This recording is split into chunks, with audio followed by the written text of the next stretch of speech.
ताजमहल एक मंदिर है। अरे ऐसा मैं नहीं बोल रहा हूँ, लेकिन ऐसा बहुत लोग बोल रहे हैं। बता रहा हूँ 1960-70 के दशक की।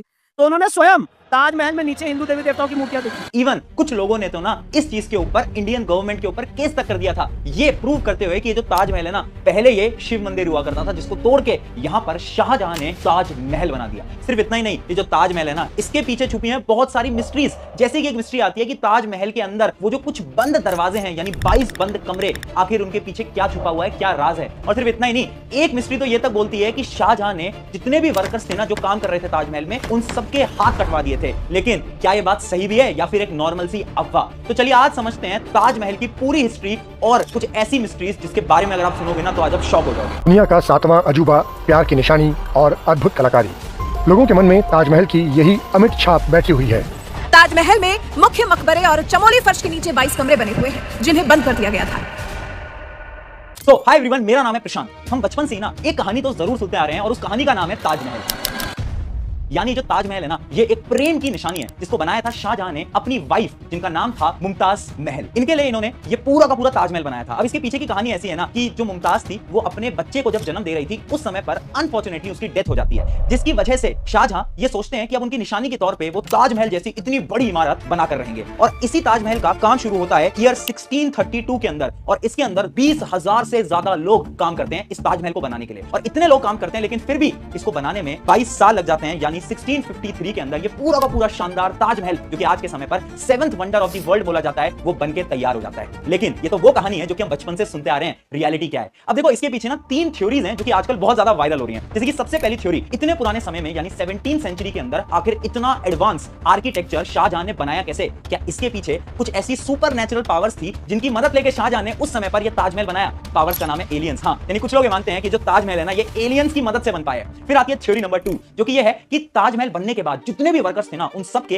हाथ काट दिए गए थे। और फिर आती है सबसे इंटरेस्टिंग थ्योरी नंबर 3, जो कि है ताजमहल पहले एक मंदिर था, यानी शिव मंदिर, जिसको तोड़ के यहां पर ताजमहल बनाया गया। इन तीनों थ्योरीज के एक एक करके आपको विद प्रूफ रियलिटी चेक देता चलूंगा। सबसे पहले पहली थ्योरी की बात करते हैं। क्या सच में ये जो ताजमहल है ये एलियंस की मदद से बन पाया था? तो देखो, ये जो थ्योरी है ना, ये आजकल इतनी ज्यादा वायरल इसलिए हो रही है क्योंकि ताजमहल का जो आर्किटेक्चर है ना, वो एकदम नेक्स्ट लेवल है। यानी उसकी जो टेक्नोलॉजी है वो तो हम आज के टाइम पे भी अचीव नहीं कर पा रहे हैं। आज से कुछ साल पहले IIT दिल्ली और ASI यानी आर्कियोलॉजिकल सर्वे ऑफ इंडिया ने कुछ सर्वे किया था ताजमहल के अंदर, जिससे उनको 5 फैक्ट के बारे में पता चला, जिससे कि पूरी दुनिया शॉक हो गई थी। मैं क्या करके वो फैक्ट बताता हूं। सबसे पहला आता है फैक्ट नंबर 1, डोम आर्किटेक्चर। यानी ये जो ताजमहल है ना, इसका जो ऊपर वाला पोर्शन है इसको हम डोम बोलते हैं। और पता है, इसका जो डोम है ना, ये कोई नॉर्मल डोम नहीं है। इस बड़े से डोम के अंदर एक और छोटा डोम है, और ये बड़े और छोटे डोम के बीच का गैप है 7 मीटर। पता है ये गैप क्यों रखा गया है? ताकि अंदर की आवाज बाहर ना जाए, बाहर की आवाज अंदर ना जाए, और टेम्परेचर कंट्रोल रहे। यानी ताजमहल के बाहर चाहे जितनी गर्मी पड़ रही हो, ताजमहल के अंदर वो गर्मी महसूस भी नहीं होती। फिर आता है फैक्ट नंबर 2, ऑप्टिकल इल्यूजन। अब देखो, ऑप्टिकल इल्यूजन कैसे? अगर आप ताजमहल कभी घूमने गए होगे तो आपने एक चीज नोट करी होगी कि इसका कलर बदलता रहता है। अगर आप एकदम सुबह जाओगे, मॉर्निंग के अंदर जाओगे, तो ताजमहल का कलर आपको पिंक दिखाई देगा, दिन में यह कलर आपको व्हाइट दिखाई देगा, और तभी जब आप रात या फिर शाम को जा रहे होगे, जब सनसेट हो रहा होगा, उस समय पर ये कलर गोल्डन दिखाई देगा। अब ये पता है क्यों होता है? क्योंकि ताजमहल ना पूरा मार्बल से बना है, और एक स्पेशल टाइप का मार्बल है जिसको मकराना बोलते हैं। अब ये जो मार्बल है ना, ये सनलाइट की मदद से अपने कलर्स को चेंज करता रहता है। और फिर आता है fact number 3, golden ratio symmetry. ये ना बहुत इंटरेस्टिंग है। देखो, ताजमहल की जब स्टडी हुई ना, तो ये पता चला ताजमहल का पूरा स्ट्रक्चर एक रेशियो को फॉलो करता है, और उस रेशियो का नंबर है 1:1.618।